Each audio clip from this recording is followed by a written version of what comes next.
Hello learner, my name is Ruchi Gupta. Welcome to my channel Ruchi Eco Classes for UGC Net. Previous video में हमने public economics के deficit का topic को जो है start किया था। उसमें जो है कि हमने रेवेन्यू अकाउंट, पब्लिक अकाउंट और सरप्लस बजट और डेफिसिट बजट क्या होता है उसके बारे में करा था। तो हमने जो है कि आधा पार्ट यहाँ तक किया था, रेवेन्यू अकाउंट और कैपिटल अकाउंट तक। ठीक कि रेवेन्यू अकाउंट में जो है कि हमारा रेवेन्यू रिसिप्ट आता है और रेवेन्यू एक्सपेंडिचर आता है। कैपिटल अकाउंट में हमारा कैपिटल रिसिप्ट और कैपिटल अकाउंट आता है। रेवेन्यू रिसिप्ट के भी दो पार्ट होते हैं, टैक्स रेवेन्यू और नॉन टैक्स रेवेन्यू। रेवेन्यू वाला जो पार्ट होता है वो हमारा जो है लाइबिलिटी को क्रिएट करता है, लाइबिलिटी को नहीं क्रिएट करता है, ना ही जो है हमारे एसेट्स को कम करता है। और एक्सपेंडिचर में भी सेम पार्ट है कि ये जो है कि neither creates in liability nor assets. ठीक, तो और ये जो है कैपिटल अकाउंट जो है करते हैं। ठीक, और यहाँ पे मैंने आपको बता दिया था कि इसमें इंटरेस्ट टैक्स रेवेन्यू में जो आता है डायरेक्ट और इनडायरेक्ट टैक्स आ जाते हैं। नॉन टैक्स में हमारा interest, profit and dividend, fees, license fees, fines, penalties, grant and gift, ये सारी चीज़ें आती हैं। ठीक, और टैक्स रेवेन्यू में डायरेक्ट और इनडायरेक्ट हो गया। कैपिटल रिसिप्ट हमारा borrowing, recovery of loans and other receipt, ये सारी चीज़ें आती हैं। तो हमने रेवेन्यू अकाउंट को और कैपिटल अकाउंट को हमने कवर किया है और यहाँ पे समराइज भी कर दिया। ठीक, तो हमारा जो है कि ईच अकाउंट का जो है कि अलग अलग हमारा डेफिसिट और सरप्लस होता है। जैसे कि अगर रेवेन्यू अकाउंट का रेवेन्यू एक्सपेंडिचर और रेवेन्यू रिसिप्ट है तो उसका जो है अलग से अकाउंट होता है और उसमें हम देखते हैं कि हमारा इसमें कितना डेफिसिट है, यानी revenue receipt minus revenue expenditure करते हैं, उसका देखते हैं। उसी तरह हम कैपिटल अकाउंट का भी देखते हैं। ठीक, और देखते हैं कि किसमें जो है कि बोरोइंग लिया गया। ठीक, और फिर revenue expenditure, borrowing and interest, ये आप जो है कि इम्पॉर्टेंट पोर्शन है, आप इसको ध्यान दीजिए यहाँ से यहाँ तक कि ये दिया हुआ है कि यहाँ पे हमारा revenue expenditure, borrowing and interest, ये हमारे फ्लो वेरिएबल है। ठीक, फ्लो वेरिएबल है, यानी कि ये particular at a point of time measure नहीं किए जाते हैं बल्कि ओवर द टाइम मेजर किए जाते हैं। कहने का मतलब ये है, जैसे अगर हमने रेवेन्यू लिया तो जैसे एक साल का होता है ना, हमारा जो है कि 1 अप्रैल से 30 मार्च या 28 मार्च आप ले सकते हैं, 1 फाइनेंशियल ईयर। ठीक, तो उसी तरह जो है कि एक्सपेंडिचर और बोरोइंग इंटरेस्ट रेट होता है हमारा, जो भी है 1 ईयर का होता है। ठीक, तो ये सारे जो है कि अगर फ्लो वेरिएबल के बारे में आप जानने जाएंगे तो ये ओवर द पीरियड टाइम आप होता है। ठीक, लेकिन डेप्ट हमारा पर्टिकुलर, जैसे यहाँ पे दिया हुआ है डेप्ट हमारा स्टॉक है, यानी कि particular at point of time, यानी कि अगर हम इस टाइम पे डेप्ट ले रहे हैं तो वो डेप्ट कितना है, तो वो डेप्ट जो है कि हमारा, अगर आप नोट करते होंगे ना, अगर कोई आपसे जो है बोरोइंग करता होगा, आपने नोटपैड बना रखा है, तो इस डेट को इस पर्सन ने इतने रुपीज़ जो है डेप्ट लिया है, तो वो जो है स्टॉक वेरिएबल होगा, यानी at a particular point of time. और over the time flow variable, तो ये आपको याद रखने की ज़रूरत है। जैसे कि कभी कभी पूछ देता है कि ISLM में कमोडिटी मार्केट क्या है और कंजप्शन क्या है, ये सारी चीज़ें। तो मनी सप्लाई जो है हमारा होता है ये स्टॉक वेरिएबल होता है। कंजप्शन हमारा जो होता है वो फ्लो वेरिएबल होता है। ठीक, इनकम हमारा फ्लो वेरिएबल होता है। तो इस तरीके से ये चीज़ें भी याद रखें कि आपका revenue, expenditure, borrowing and interest are flow variable and the डेप्ट इज ए स्टॉक वेरिएबल। ठीक, अब हम जो है बजट डेफिसिट के बारे में पढ़ लेते हैं। बजट डेफिसिट, देखिए यहाँ पे जो मैं फार्मूले बताऊंगी वो फार्मूले इम्पॉर्टेंट तो हैं ही, साथ में इस फार्मूले के साथ साथ आपका जो है एक फार्मूले से दूसरा फार्मूला डेरिवेट हुआ है, कैसे हुआ है वो भी मैं बताऊंगी, क्योंकि कभी कभी पेपर में कुछ अलग तरीके से पूछ देता है और इसके क्वेश्चन मैं आपको नेक्स्ट वीडियो में कराऊंगी।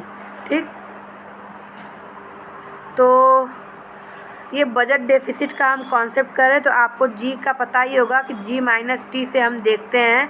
तो टी हमारा टैक्सेशन होता है, यानी कि revenue, tax revenue, government expenditure. तो हम जो है कि डेफिसिट देखने के लिए जी माइनस टी करते हैं, यानी एक्सपेंडिचर माइनस टैक्स रेवेन्यू कर देते हैं। ठीक, और अगर ये ग्रेटर देन हो जाता है तो हमारा जो है कि डेफिसिट का बजट होता है, और हमारा ये लेस देन हो जाता है तो सरप्लस का बजट होता है। ठीक, तो अगर हम जो है कि G-T करते हैं तो ये हमारा डेफिसिट कहलाता है, प्राइमरी डेफिसिट। ये एक टर्म है। प्राइमरी डेफिसिट हमारा निकलेगा कैसे, ये मैं आपको बताऊंगी। प्राइमरी डेफिसिट का फार्मूला होता है physical deficit minus interest payment. आप यहाँ पे जान लीजिए, पेपर में पूछता है। प्राइमरी डेफिसिट का फार्मूला होता है physical deficit minus interest payment.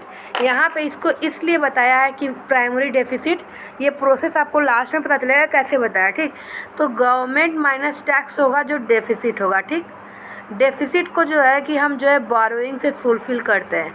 ठीक, तो बारोइंग क्या होता है, हमारा जो है कि इस पोर्शन को जो हमने घटाया है वो हमारा फिजिकल डेफिसिट, जैसे कि हमने जो है कि एक बारोइंग जो है हमारा फिजिकल डेफिसिट के बराबर होता है। ठीक, मैं आपको आगे दिखाऊंगी कैसे बारोइंग हमारा फिजिकल डेफिसिट के बराबर होता है। आप यहाँ पे देखिए डेरिवेट क्या है, physical deficit equals to net borrowing. तो वहाँ पे नेट बारोइंग बराबर होता है और हमें प्राइमरी डेफिसिट निकालना है, तो प्राइमरी डेफिसिट होता है physical deficit minus interest payment. ठीक, तो इस तरीके से हमारा जो प्राइमरी डेफिसिट आ जाएगा। ठीक, तो इट इज़, अगर हमारा जो है टी ज़्यादा है तो इस सरप्लस का बजट हो गया, तो इसे जो है बैलेंस बजट भी बोल देते हैं। और हमारा जब टी इक्वल्स टू जी होता है तो बैलेंस बजट हो जाता है। ठीक, तो हमारा जो है टी इज़ लेस देन जी, तो डेफिसिट बजट ये हमारा हो ही गया। तो अगर बजटरी डेफिसिट के बारे में जाने तो ये बारोइंग से होती है, जो कि आरबीआई लेती है अदर जो है कि इंस्टीट्यूशन से, या हमारे अंदर कंट्री से गवर्नमेंट जो है कि आरबीआई से और अलग अलग जो है सोर्सेज से ले लेती है बारोइंग। ठीक, तो ये हमारा जो टर्म बजटरी डेफिसिट है उसको जो है हम डिफ़ाइन करेंगे। और फिजिकल डेफिसिट को यहाँ पे देखिए आपको दिखा रहा है कि exchange of total expenditure over non डेब्ट रिसिप्ट। इम्पॉर्टेंट फार्मूला है, आई थिंक आपको ये जो है कि नोट करते रहना चाहिए। अगर, क्योंकि आप एक बार वीडियो देखेंगे, अगर आपने जो है कि नोट करे रहेंगे तो आप पेपर में केवल एक बार समराइज़ कर लेंगे तो हो जाएगा। फिजिकल डेफिसिट ये सारे फार्मूले पूछते हैं, इसलिए मैं आपको बोल रही हूँ। Exchange of total expenditure over non डेब्ट रिसिप्ट, ये फिजिकल डेफिसिट का आपका फार्मूला है, एक फार्मूला। ठीक, तो हमारे जो एक्सपेंडिचर होते हैं गवर्नमेंट के, उनको जो है कि करेंट अकाउंट से या जो है कि जो हमारे जो रिवेन्यू अकाउंट के जो है एक्सपेंडिचर होते हैं, ठीक, या वो तो जो है कि वेलफेयर के पर्पज़ से किए जाते हैं। ठीक, आपको जैसे पता हो गया, जैसे कि गवर्नमेंट जो है बेरोज़गारी भत्ता दे देती है। ठीक, और जो है कि ओल्ड एज लोगों को पेंशन देती है। ठीक, डिफरेंट स्कीम्स चलाती है।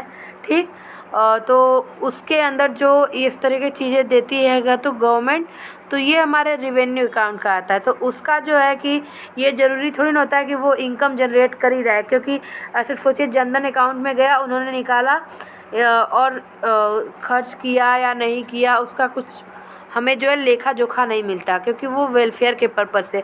लेकिन जब गवर्नमेंट कैपिटल एक्सपेंडिचर करती है, यानी वो कोई कंस्ट्रक्शन बिल्डअप कर रही है, कोई रोड बिल्डअप कर रही है, क्योंकि जब उससे कर रही है तो वो उसको पता है कि वो कितने लोगों को एम्प्लॉयमेंट दे रही है, और रोड बिल्डअप होने की वजह से लोग जो है कि वहाँ तक सुविधाएं पहुँचेंगी, वहाँ पे जो है बिज़नेस वगैरह पहुँचेगा। ठीक, तो उसका जो है कि हमारा जो कैपिटल एक्सपेंडिचर है वो हमारे जो है कि फिजिकल और फाइनेंशियल एसेट्स के लिए जो है बहुत ही बेनिफिशियल होते हैं। इसीलिए जो हम लोन लेते हैं या हमारे जो इन्वेस्टमेंट होते हैं स्टॉक में, उसके पैसे जो है या बारोइंग के पैसे जो है हम कैपिटल एक्सपेंडिचर में ही लगाते हैं, जिससे इनकम जनरेट हो और हम उसका इंटरेस्ट पेमेंट कर सकें। ठीक, अब हम चलते हैं अपने नेक्स्ट। तो all government receipt are not government, यानी कि गवर्नमेंट की जो सारी रिसिप्ट होती है वो गवर्नमेंट की नहीं होती है, उसमें से कुछ बारोइंग होते हैं जो कि पे करने किए जाते हैं और इंटरेस्ट भी पे किए जाते हैं। ठीक, तो गवर्नमेंट को जो है प्रिंसिपल अमाउंट के साथ जो है हमारा इंटरेस्ट भी देना होता है। ठीक। और जब तक रिकवरी नहीं हो जाती है तब तक वो उसे देती है। और जब वो प्रिंसिपल बारो यानी कि जो अमाउंट वो बारोइंग में ली होती है वो हमारे जो है पार्ट कैपिटल रिसिप्ट का आता है, जो मैंने आपको बताया कि बारोइंग हमारे कैपिटल रिसिप्ट का ही पार्ट है। ठीक। और उसको जो है हम एक्सपेंडिचर में यानी कैपिटल एक्सपेंडिचर में लगाएंगे। तो फिजिकल डेफिसिट जानने के लिए गवर्नमेंट एक्सपेंडिचर माइनस डेफिसिट। तो यहाँ से हम अपना फार्मूला, मेन फार्मूला जो डेरिवेट कैसे होगा ये आपको यहाँ से समझ में आ जाएगा। ठीक। लेकिन यहाँ पे आप एक पोर्शन ये वाला चीज़ ज़रूर से नोट कर लीजिएगा, ये वाला फिजिकल डेफिसिट का एक फार्मूला ये भी पूछता है कि exchange of total expenditure over non डेप्ट रिसिप्ट। ठीक, ये हो गया। और हम यहाँ पे थे तो पहले फार्मूला हम देखते हैं physical deficit equals to total expenditure, जो आपको पता है रिवेन्यू रिसिप्ट, तो total expenditure minus revenue receipt. ठीक, इसमें देखिए आपको कैपिटल रिसिप्ट का नहीं जोड़ा है क्योंकि हमारा total expenditure minus total revenue होना चाहिए ना। तो उस तरीके से वो अगर total expenditure minus total revenue तो बजटरी डेफिसिट। यहाँ पे फिजिकल डेफिसिट तो total expenditure minus revenue receipt minus repayment of loans, यानी रिकवरी ऑफ लोन्स कहाँ पे आता है हमारा, बारोइंग रिकवरी ऑफ लोन्स हमारा आता है कैपिटल रिसिप्ट में। ठीक, और सेल ऑफ एसेट्स भी हमारा जो है कि आ जाएगा हमारे कैपिटल रिसिप्ट में ही आ जाएगा। तो टोटल करके आपका आ ही गया हमारा total expenditure minus total receipt, क्योंकि ये वाला पोर्शन और ये वाला पोर्शन आप जो है कि अगर यहाँ पे माइनस करके ऐसे यहाँ पे ऐसे कर देंगे ब्रैकेट में तो ये इस तरह से फार्मूला हो जाएगा। अगर आपने ब्रैकेट में किया तो यानी माइनस कॉमन कर दिया तो यहाँ पे ये प्लस हो जाएगा। तो ये हमारा जो है आप दोनों समझ लीजिए कि ये कैपिटल रिसिप्ट का पार्ट है, ये रिवेन्यू रिसिप्ट का पार्ट है। तो physical deficit equals to total expenditure minus revenue receipt minus repayment of loans minus sale of assets. या आप बोल सकते हैं कि physical deficit equals to total expenditure minus revenue receipt minus repayment of loans plus sales of assets. एक formula आपका ये हो गया। दूसरा है physical deficit equals to total receipt minus revenue receipt minus repayment of loans minus sale of assets. यानी ये वाला पोर्शन अभी भी हमारा कैपिटल जो है कि कैपिटल रिसिप्ट का ही पार्ट है। ठीक, और इसने बोला है टोटल रिसिप्ट। तो इसका कहने का मतलब ये है कि हमारा जो है कि फिजिकल डेफिसिट क्या है कि हमने जितना इनकम अर्न किया, ठीक, मतलब जितना हमारा टोटल रिसिप्ट है capital receipt plus revenue receipt उन दोनों को मिलाया।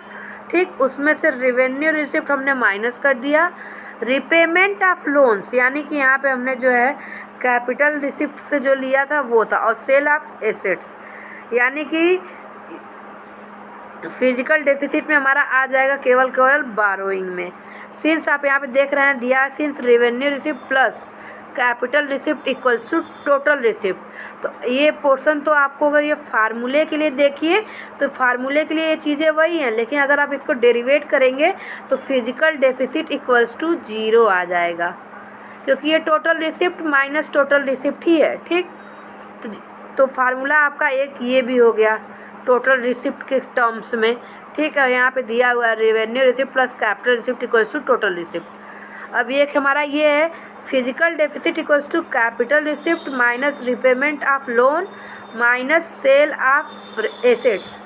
ठीक, ये देखिए यहाँ पे तो ये यहाँ से यहाँ ये पोर्शन कैसे आया, इसमें ये आपको जो है